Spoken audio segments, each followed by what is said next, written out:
All right, everybody, I've got a very special guest here tonight on Sonic Dorms. Entering the Sonic Dorm with me is the one and only Julia Lage. She is here. Of course, you know her from the band Vixen. She's been a part of the lineup now for several years, and she's out there kicking major ass with them. And of course, she's also been in Smith Kotzen as well as a touring member, which is amazing, obviously. But Julia, welcome to Sonic Dorms. It's a pleasure to have you here, really. Well, thank you, Max. Thanks for having me. I'm glad you worked out. Yeah, likewise. I know you've done plenty of these interviews before where people run through your origin story and they ask you how you got started and all that. I kind of want to take a little bit of a different twist to this tonight. Okay. And I want to start off by asking, I know you've been a touring musician for a very long time. Now, when you're not on a stage or in a rehearsal room getting set up, what does a day in your life look like? It depends. Some days I'll be very inspired and I'll be here.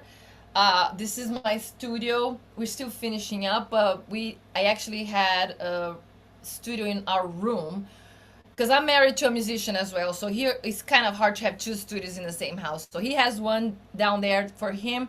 We're finishing this up for me. I don't need too much space. So usually I'll get here, I'll try to write something if I'm inspired, and once I get in a writing mode, it just goes throughout the whole day. I forget to eat and stuff like that. So that's usually very exciting. When that doesn't happen, I tend to just try to enjoy life in the house. Like we have a nice house. We live further from the city, so it's just like a lot of nature. So we live like 10 minutes to the beach. So I like to try to enjoy a little bit of the nature around me, and my dog, in my house, and my husband. So I'll go to the gym. I try to keep up with, like, some muscles, because what we do it requires a lot. I love cooking. I love a good book. So I try to balance a little bit, because when you're out on a road and touring or flying, the whole thing is just hectic. There's a lot of stuff going on. So I like to decompress too, if I have time. I know for me, something I like to talk about a lot is mental health awareness and how important it is for us to, check in with ourselves because Yeah. the touring life, the artistic life, the life of an artist or a touring musician can be really difficult sometimes. And we may not want to admit it either because we don't want to seem weak or lesser than, and we want to keep up our appearances and look like we're very strong, but it does weigh heavily on a lot of people. How do you It does. maintain that? How do you maintain that your mental health through things I'm like gonna that? tell you, I would not know a different environment, because, I mean, knock on wood, I've been in this business for 25 years, and in this business only. So I never did anything else. I've seen my mom worked for like multi-million dollar companies and like computer stuff. And by the way, forgive me my English because I'm Brazilian. So sometimes here and there the English gets funny. You're doing great. Anyhow, I would never have noticed, really. okay. So I would know the difference of being somewhere else. So I only know the road. I only know that experience. And again, I've been in it for 25 years. So I feel like I found a good balance, and right now I'm in a great place where I can actually do what I love and still explore my own stuff, like writing my own music, taking my time, enjoying my family. But back in the day, I had major anxiety and stuff that would happen in Brazil in my band, because I stayed there for 13 years. That was my first band. We had, like, bigger, major, like, TV shows. We will go, like, we had buses with our faces, like all. But I was always like in constant friction with some of the girls in the band. It was an all-female band in the beginning, and I didn't know the difference. I didn't know how to respect myself and like impose myself, because I was very young. I was like 14 years younger than the girls. So I didn't know how to impose myself. So that was stressful, very stressful. So when I left the band and moved to America, that's like 13 years ago. A lot changed. Of course, comes with age as well. But lately, I feel like I found a good dynamic that works for me. And all starts with learning how to say no to something that you don't want to do. It's just as simple as it is. But it gets so hard to say no sometimes. You know what I mean? Hmm. Um, and when you don't say no and you do it anyways, that's when you start disrespecting yourself, and then that's when getting in your head, I guess. But so yeah, sometimes it starts to just say no thanks, or I don't like that, so let's skip that. You know what I mean? Like I don't know, but that's how it's been working for me. But there's all sorts of layers, I think, with the mental health that, what do you do exactly, like your question, like what do you do when you're not doing anything, like when you're not on the road, when you're not touring. And that can be a triggering thing for an artist too, because you might see yourself with a lot of ideas, a lot of wishes, but a lot of time, but you don't know where to go, where to start, because like you're used to you're on a bus or you're getting a flight, you're playing, and then you come home and like, now what? Like it's a little weird. It's like it can be weird And being home you don't have time to think, right? Because you're just constantly in motion. You're going. always moving, moving, moving. So Yeah, you don't even have time to stop and go, wait, let me take a breath. Let me, yeah, reflect. You don't have time to reflect. There is no no, reflecting, right? yeah, yeah. And when you have too much time to reflect, you might figure out, shit, what am I doing with my Right. life? You might start getting in your own head, right? Yeah, Yeah. or like I think a very important thing is like to have goals. So when you back home, like some bands tour like for months and they come home for months, and that's it. If you don't have a goal, what do you want to do next? Even if like, okay, I'm gonna take a break and really take a break and travel, or like just relax, read books, cook. If you don't have a goal, what you're doing, it starts getting weird, and you can easily get, I guess, depressed, or like just like hit bottles and whatever. Anybody copes different, but I think goals, you have to have some sort of goal. One thing that really captivated me about you, right? Because I learned about you by way of Vixen, Yeah. when you were introduced to the more recent lineup a few years ago, was your energy. And then your energy almost reminds me a lot of a wonderful bass player. I'm going to casually name drop somebody right now, Okay. Rudy Sarzo.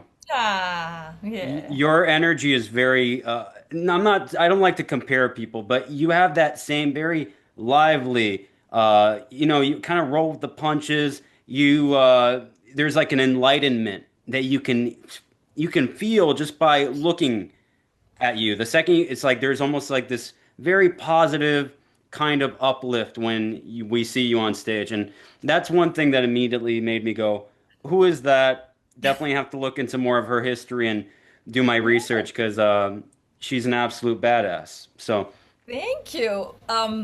That came from me probably pay Jesus probably playing in a band in Brazil. We used to play like, I would call it country because it's like Brazilian country, right? So there was a lot of that, like a lot of energy. You have to have energy. I remember I was 17 doing a TV show. I loved rock and roll, and I was playing something that wasn't really rock at all. And I was just doing my thing. And then I remember the guy filming behind the camera. He's looking at me. He's like this, and I was like, "What?" And he's like, he wanted me to smile. When I understood that, and then you would always see me on TV like, and it wasn't because I didn't want to smile or anything. I just didn't know how to, you learn how to behave on stage. You learn stage presence, right? Like it's not something that you show up in the first show knowing what you're doing necessarily. You have to feel comfortable. So after a few years, I was just so comfortable with the stage, with the crowd and everything. And, I'm doing something I love. I love the energy of, sharing good music and like seeing people sing and whatever. So it became totally how I am. Like I when you see me smiling, I am having a good time. And yeah, thank you. I think I do have a lot of energy. And when I met Rudy, and I mean, we play a lot. Vixen play a lot with Quiet Riot. So he's such a sweetheart. He's the best, and he has all those moves and everything. I was like, oh my god, yay! Like good. I am good buddies with him because I respect him so much, and I think we do match a little with the energy for sure. So it's very cool. Well, thank you. Thanks for digging my energy. Yeah, is that something that it sounds to me like that's something that just came naturally to you though? Because there's probably some people that's harder for them, more difficult for them to adapt. Like I know if I were on stage, I wouldn't be able to be like somebody told me to put on a smile like that. I'm going to tell them to hit the road. But Well, it took a minute. I didn't get the vibe. I was like, "What do you mean smile?" And I was like, "Oh, I am an entertainer." I back then I was just a musician, but I understood that I was also an entertainer. And I learned a lot of that in the bands in Brazil, going on TV shows. A lot of the TV shows you're not even playing, like there's a track and you're just like. So I learned that I could just be goofing around and it'll be entertaining. So that opened a lot of doors for me in a sense, like, oh shit, I can actually be more free and loose. I can still have fun, but it comes with time, and you have to be absolutely comfortable with your instrument and what you're doing. Otherwise, you can't. Like, I could never be like super goof like that and play whatever, like Dream Theater or like Rush. I'll be like, right. you know. But That's yeah. you brought up a band right there. I know you're a big fan of Rush, is that right? Is that one of the first bands that influenced you or inspired you to want to go into rock music? No, my mom actually introduced me to rock because I was a classical chick. I used to play flute. I was into Chopin, Beethoven, more all I love classical music.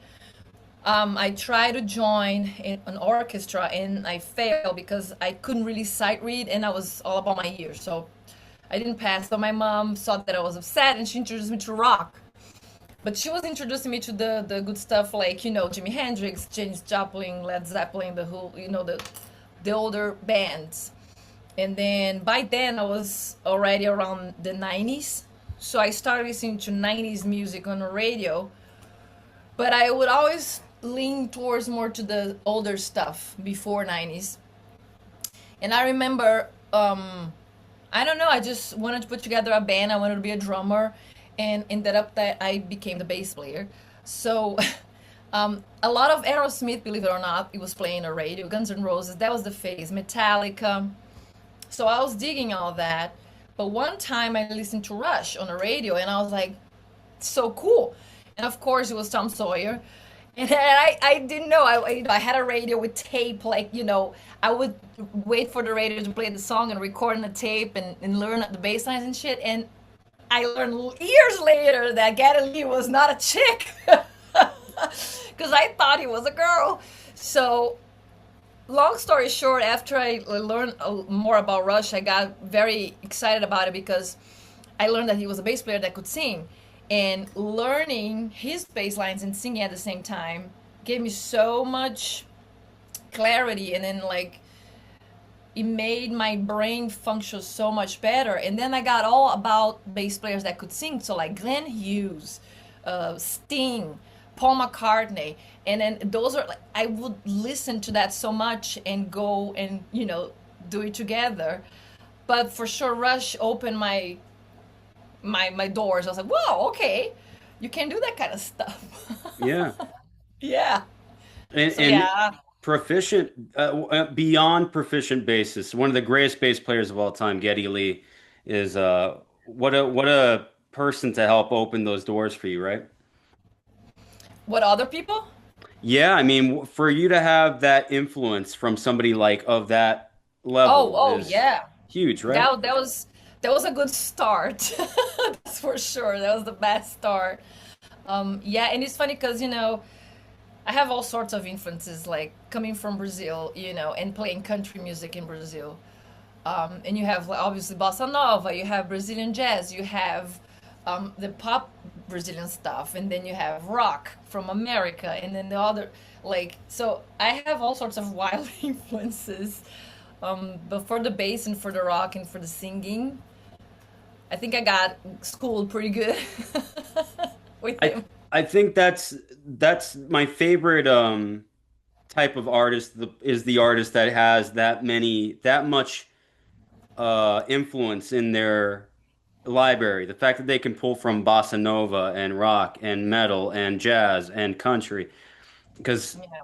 I love rock. Don't get me wrong, but I also love bossa nova music. I love classical. I love jazz. I love R&B. Same. Yeah. So I think the more it's almost like food. I feel Yeah. like the more you know, the more you can appreciate Absolutely. things, right? So I to me, agree that's the with way that. I view my music. I view it like food. To me, there's all these Well, different worlds. I'm down with it, and then I'm the same, and I love music and I love food too. So it's very cool. You've got great food over there in Brazil, right? I mean, Oh God, yes. Oh, yeah. I miss that. Not gonna lie, I do. pardon me for switching really quickly here, but on the topic of food, this is not a food show. But do you cook? Are you Oh well versed in the yeah. kitchen? Yeah. Oh yeah. I on quarantine I was so bored that I came up with a show called Base and Bake. So it's me baking but making all sorts of mistakes, and then I ended up having guests. Richie's on it in a bunch of episodes. It's just funny, like, and I like to do the edition, so I learned Final Cut just to do that, and I was like, editing funny. So I think it came from my father. I like this entertainment part of everything. Like you can be funny, entertain someone by cooking or like playing. And I think that came from my father. He was very, you know, he was an entertainer. So, yes, I do cook. I love cooking. I love experimenting, different flavors and textures, and I'm all about it. I love it. I mean, again, I can tell like you know exactly what you're talking about, and like I like to tell some people, I can tell you're the real deal. Yeah. But Well, you can whenever you're in LA, I can cook for you. is that where you are, LA? You and Yes. Richie are in LA? Okay. Yeah. Yeah, we're a little further, like closer to Malibu, so in the mountains. Hmm. So not really LA. We moved out of the chaos 8 years ago, and we love it out here. It's just peaceful. It's a good balance. Yeah, I love the background.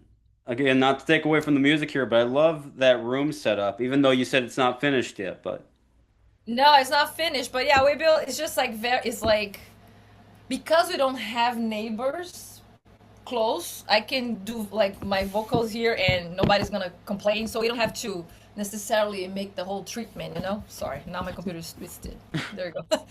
But yeah, I mean, this is good enough. I have my system here. I work with Pro Tools. I have my little things, and yeah, it works.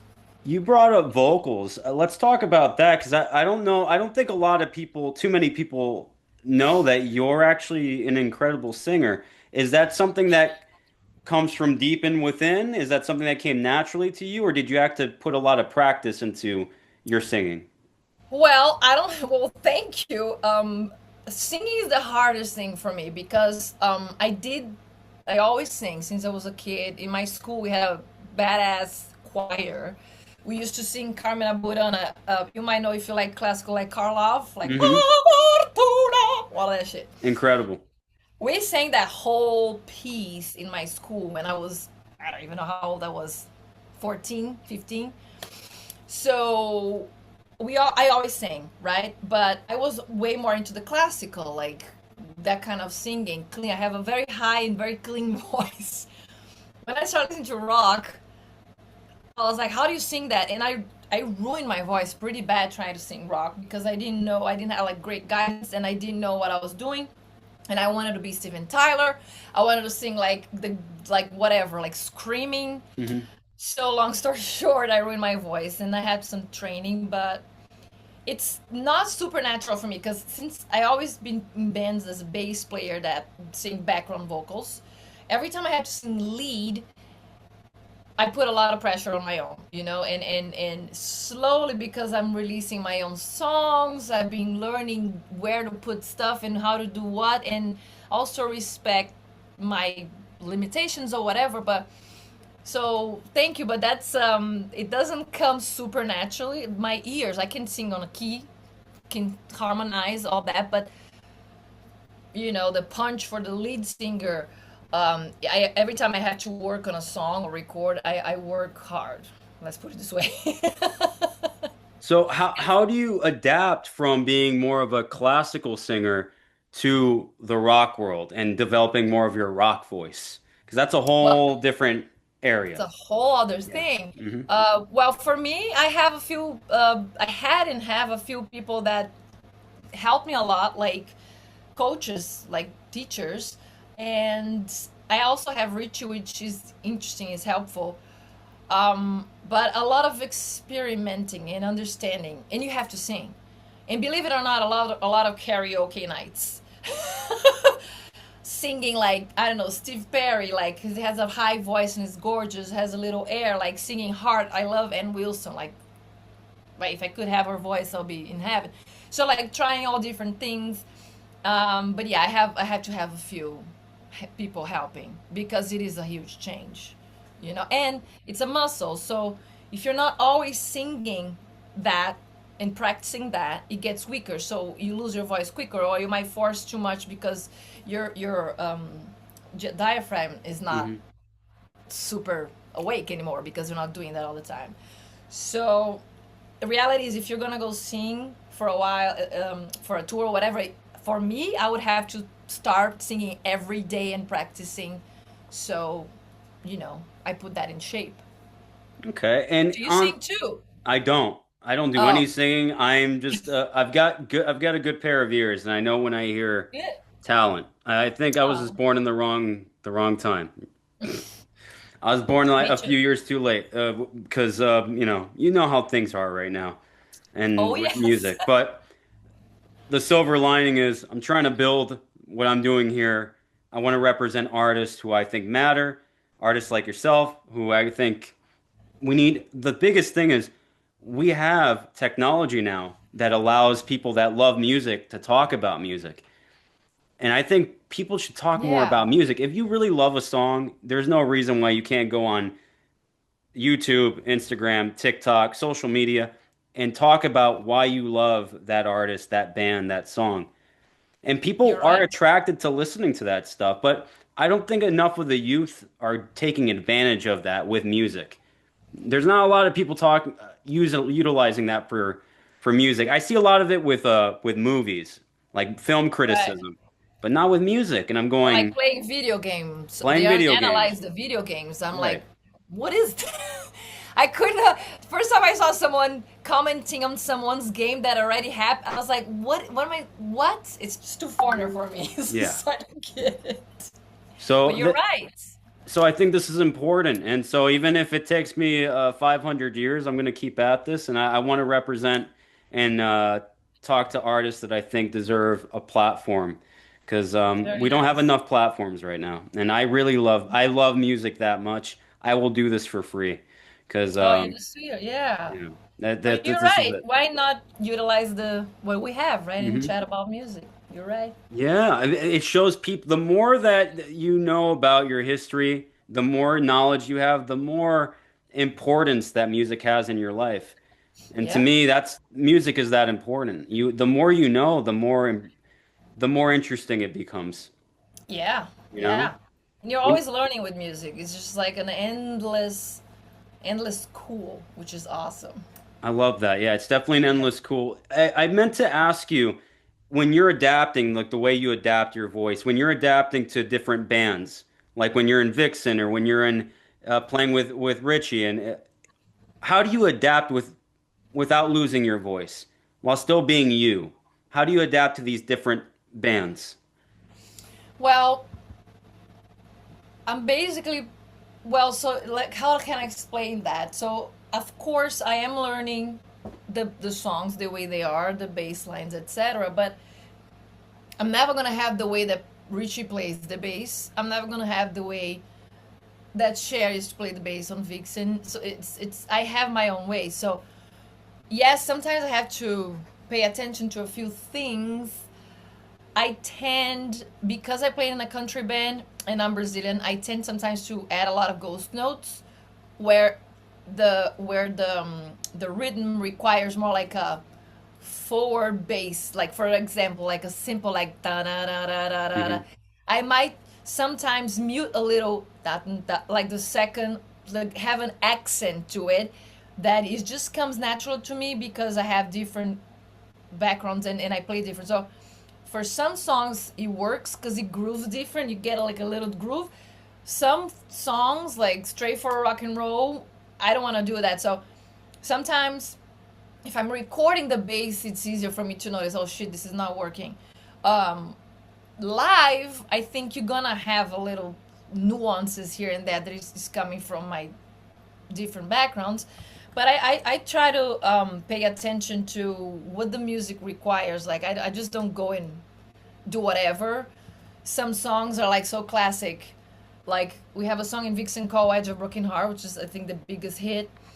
And that bass line I try to keep pretty much the way it is. Here and there I'm gonna add my notes or different things because it's just, they give me a little freedom for that for sure. Like, nobody's there like, I don't think nobody remembers exactly every bass note.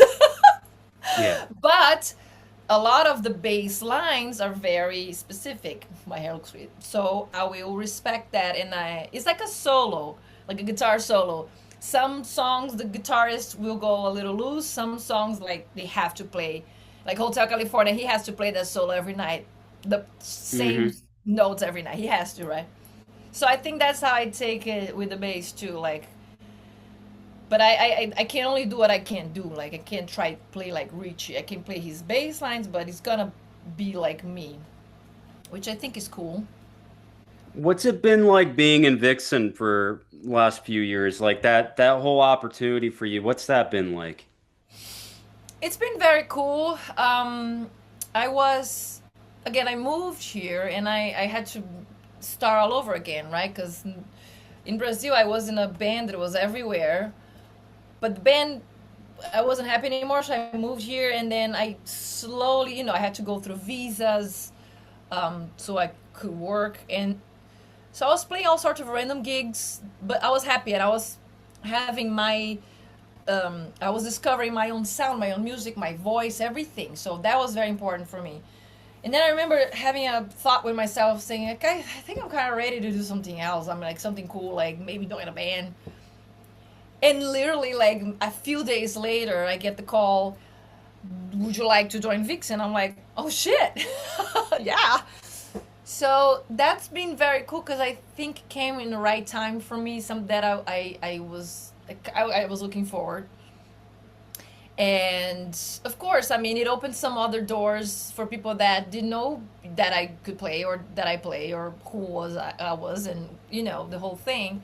So it's been all positive stuff. I have a lot of fun. I'm great friends with Britt, the guitar player. She was my friend since before Vixen. We almost had a band together. So yeah, and she lives like 7 minutes from me, so we were Wow. always hanging out. So that's a good thing. We are all like respect each other as musicians and as people in the band. So it's great. It's been great. And you've been working on your own record for a while now, right? I keep saying I'm gonna release the album, and then I just released the song when the song is ready. So I just have like singles. But for real, I have another song ready that it's very special for me. It's a song that talks about basically the moment that we all live in. We are kind of not really in the reality. Like, everybody's looking on themselves and always fixing themselves. Like, nobody can accept anymore. Like, oh, I just look like that. No, let me do this. Let me do that. Let me put a filter. So and how much that interferes with everything. Like, kids, I see kids that worry about that. Kids should be playing. Shouldn't be worried about how they look. So, anyways, my next song, I really like the way that I arrange everything and how it starts very slow, quiet, and builds up. But that song, I think I'm gonna hold, and I have a few more that I want to finish. Then I'll probably release that song with everything in an album, like even the stuff that I already released, because they're all over the place. So yeah, Do I've been working a lot on this. do you believe in the album format still? I know it's kind of a silly question, but I believe in the album format. I believe people say it's old school, but I grew up listening to albums. I like the album. To me, albums are like movies or like books. Mm-hmm. The singles are like the chapters or like the scenes. Yeah, yeah, So I don't want to just watch a scene from a movie or read a chapter. I want the whole thing. I want the whole yeah. experience. To me, there's nothing like putting an album on and listening track one and then going through that journey. You Is know, that there's two important? things. Yes, I think it's very important, but in my my idea for an album, for example, whenever I release my first full album, it's gonna be a little bit of a combination of everything and all my experiences, right? So it's not gonna necessarily have like, you know, when you listen to an album that has like continuity and stuff. I love that kind of stuff. This is not gonna be it. I just feel like I have to put that out and then turn the page, because I would like to explore some other layers that I have and kind of focus in that layer and stay there, and then have an album that had some sort of more flow. Hmm. So I do think it's awesome. I love listening to an album and just understanding the flow and listening to the lyrics. I love to read the lyrics. I mean, had something in your hands, photos, anything. You know, this whole Spotify era, it's very frustrating with all that. Plus, the quality of the music gets so compressed, and so yeah, I really appreciate the albums, and I think it's important if you have something to put on the album. Like, so if it's just like, oh, like a lot of people, unfortunately, they have like two, three good songs, and then they have to put some fillers inside because they had a contract with the label and just have to keep putting albums. Hmm. So you're not necessarily really putting all that. So then, on that sense, just put singles out. I think, you know, if you're just gonna put fillers inside that are not really meaningful. So yeah, I have like some different perspectives, but I love the albums for sure. I'm glad you brought that up because I'm one of the only people left, I think, that cares about Mhm. compression. I don't like Oh compression. my God, I please. like dynamics. I like Oh when something's brick yeah. walled, when it just sounds like muffled and muddy, and I would rather have dynamics. Not everything has to be super loud. Not everything has to be super loud, and I don't know. I just started listening to that. There's a frequency Hmm. sometimes that it's like a, especially with the new music, a lot of the digital thing, and it's just like, it's like I hear a cat Yeah. scratching, and that gets tiring for my brain. I love the old school stuff. I love hearing imperfections. I love hearing the breath of someone that shouldn't be there, or like whatever mistakes, even, you know, like back in the days. I mean, you like the Stones, listen to their, like, there's a few mistakes, but it's amazing. It works, don't need to touch. So I don't know, yeah, I get nuts with compression, and like, it gets like what happened, you It know. drives me crazy. You can have Yeah, a great collection of songs, but I'm like, but it's ruined because yeah, sonically it sounds awful. I'm sorry to use that word, but it just smash, doesn't. It sounds so, like you said, yeah, smashed. yeah. It doesn't. It's not. It doesn't make me want to go back and listen to it again. And I want to because I'm like, these are great songs, but sonically, It's hard because I have, I think, one song that I had to compress just because the way we recorded the drums, you know, I'm doing everything on my own. So I'm learning as I'm going. And I remember I had this thing going on with the cymbals. I'm like, ugh, it's driving me nuts. But I had to find like a happy medium because you need a little compression. But, you know, it's just like, it's all about also how you're recording. It is just hard. You're dealing with like music. It's just hard. I wish we could just like plug and play, but there's a lot involved. you brought up lyrics. Do you write your own lyrics? I write everything. So this is all you. You don't have any. You I write mean, the words. You write the melodies. everything. It's all you. I arrange. I sit here, play the guitar, play the bass. That keyboard there, that's where I play the drums. Very primitive. And then I have a great friend called Michael the Bastion, and I usually send to him the song, and I say, hey, can you understand what I'm doing here? And so he's like, yeah. So I go to the studio with him, and he records usually what I try to play. And then the rest, like, I might need help for some guitar parts here and there. So sometimes Richie helps. Sometimes I have another friend, Linus. He also helps sometimes. And majority of the time, it's just me doing everything. That's why it takes a year to release a song. It's only, but it's gonna, but that makes you appreciate the music that much more once it's completed. Because you Yes. put so much effort into it. I think people Yeah. can hear that when they listen to your record. They're gonna go, "Oh my God, it's a Aw. labor of love," you know? It is. I mean, and it's a process for me to learn a lot. Like I learn a lot when I'm doing that. Like I learn a lot about all the instruments. I learn a lot about the vocals and obviously the software. I wish I didn't have to do all that because the software sometimes gets on my nerves. You're in a mode, you want to record, and then you hit rack and it doesn't work, and then what happened? And there's always some sort of in the Right. middle.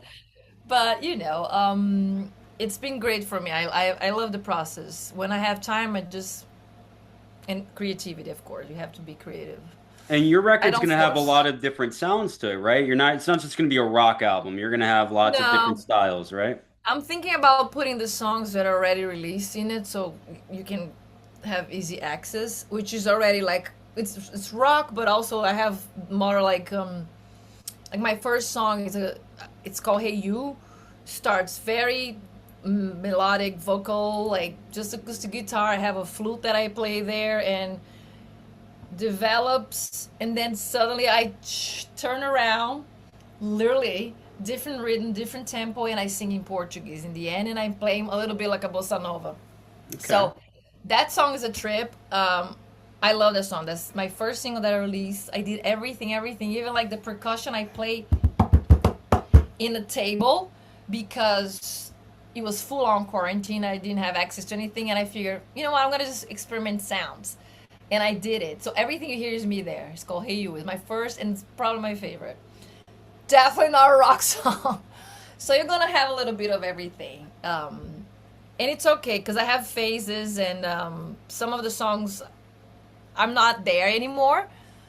I think I evolved a little, even lyric wise. But yeah, it's part of my story. And any, I know you say that you keep, you know, thinking about a new release date, but do you have an idea of when you might put out the album? No, I have to finish two songs vocal wise, and then I can start thinking about it. And I like to have like a cool art or something, because I'm doing it on my own, so it's just I take my time, which is probably not the best, you know. Um, and I'm always having something new that I have to do, so I don't really prioritize that, unfortunately. But hopefully this year, Okay, well, let's I'm do looking that. forward to it. Thank you. All right, when you Thank put you. it out, are you going to release it independently, or are you going to go through a record label, or do you know it? You Or know, I don't know. I have to hear what I have once it's done and see if it even makes sense to shop for something, um, or if I'll wait for the second. But maybe I don't know. But it could be independent too. I feel like nowadays is so easy with the whole technology and access to you can still pay someone to help you to do the release. So I don't know. I'll think about yeah, if you I know mean, anybody. you let me know where it is, and I would rather pay you directly and know that Oh, you're gonna profit from it directly than you're it very go through like sweet. a label or something. So, Everything I do and I sell, it's on my website, which is my name, julialage.com. So I do have stuff there. I have some merch. I have my music there for anybody to buy, like master quality, not over compressed Spotify. But so yeah, I've got a couple more questions for you. Just yeah. on the topic of albums and bands, if you could form your ultimate band, like where you could pick anybody to be in your band, a singer, a bass player, a drummer. You're obviously the bass player, I take it. Yeah. But what would that band be? Oh my God. Jesus. Well, if I'm the bass player, if I need a singer, I'm obsessed with Ann Wilson. I think, she, like, God. So Ann Wilson on the vocals.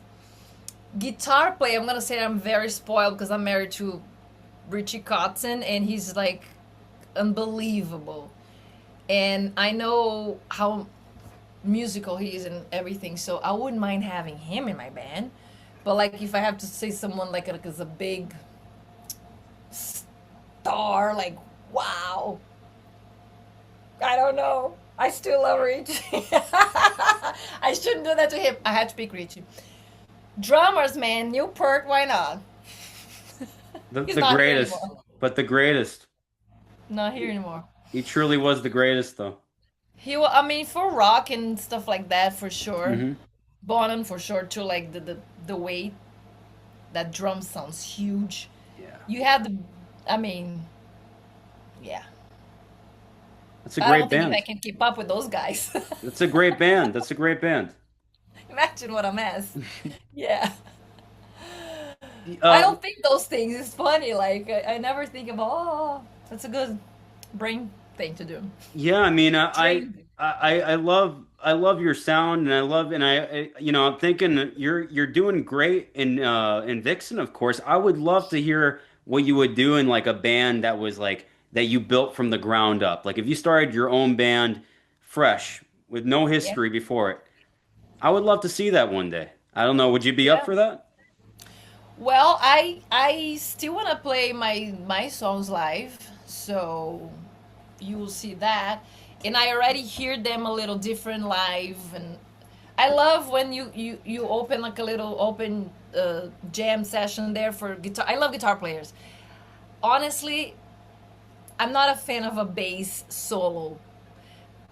Can kill me if you want, but I love guitar solos. I always did. I learned a lot with guitar players too. There was a whole Steve Vai era that I was into, like Guthrie Govan. I used to love listening to those solos, but bass, for me, it's beautiful. But I love when bass player either go to a funk kind of thing or like incorporate some sort of chords. Hmm. I don't love when they just go like scales just for the sake, but I guess that's with any instrument. I don't know. I'm a little weird with it because everybody says, "Oh, just do a bass solo." Like, you have a guitar there, just do a guitar solo. So, but why are we saying that? I forgot. What was the question?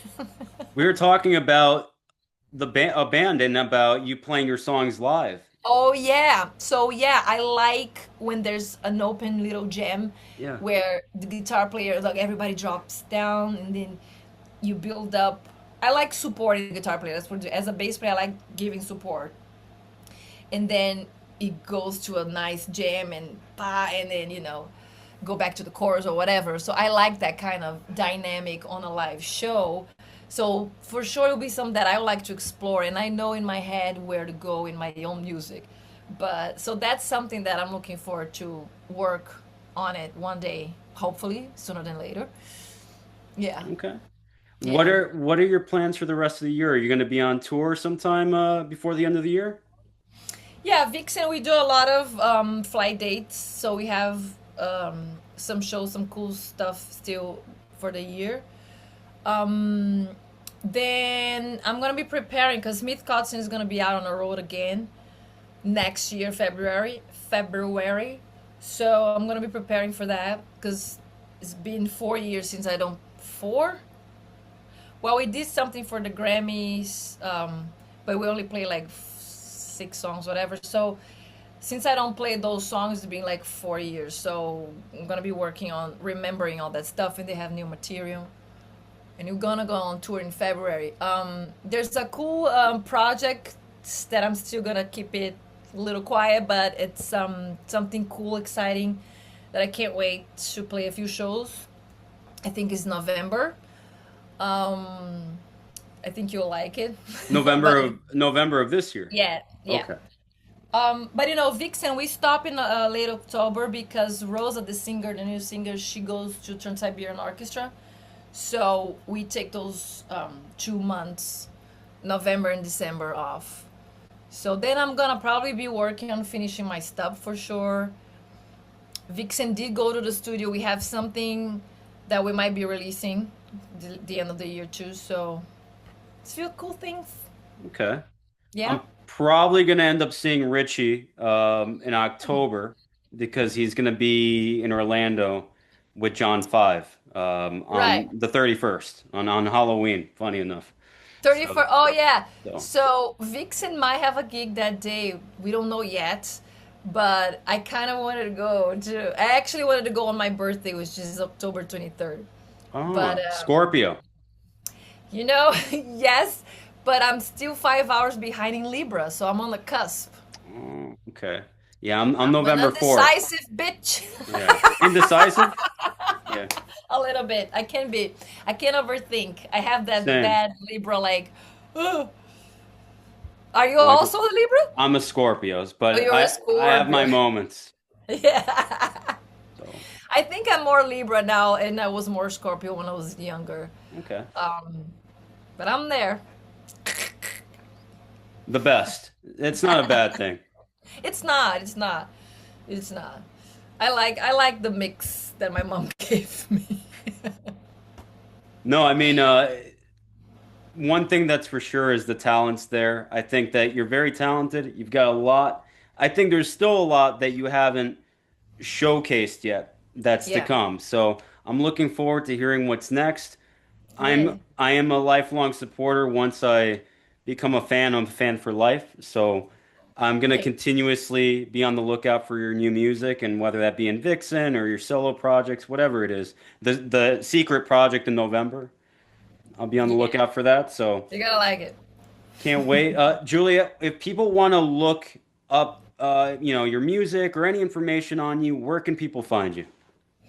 Everything out there is my name, so Julia Lage. By the way, that's how I say in Portuguese, Julia. Julia. And my website, julialage.com, Instagram, Julia Lage. Actually, Instagram is Julia_Lage. But, you can find me. And of course, I'm with Vixen. I play with Vixen. I play with Smith Cotton. So whenever I'm around you guys, come check us out. All right, Julia, it's been a pleasure speaking with you. Seriously, you are absolutely delightful to speak to. Probably one of the best conversations I've had in a long time. So thank you so much for joining and for all your time, because you could Oh, be doing anything else right now. You decided to take some time to be here and chat with me. So thank you so much. it's all right. It's Always still welcome. daytime. Thank Always you, welcome. Max. Thanks for the space, and I hope to see you on the road sometime soon. I hope to make it. Well, until then, stay in touch, all right? Absolutely. All Have right, a good take care. night. Ciao.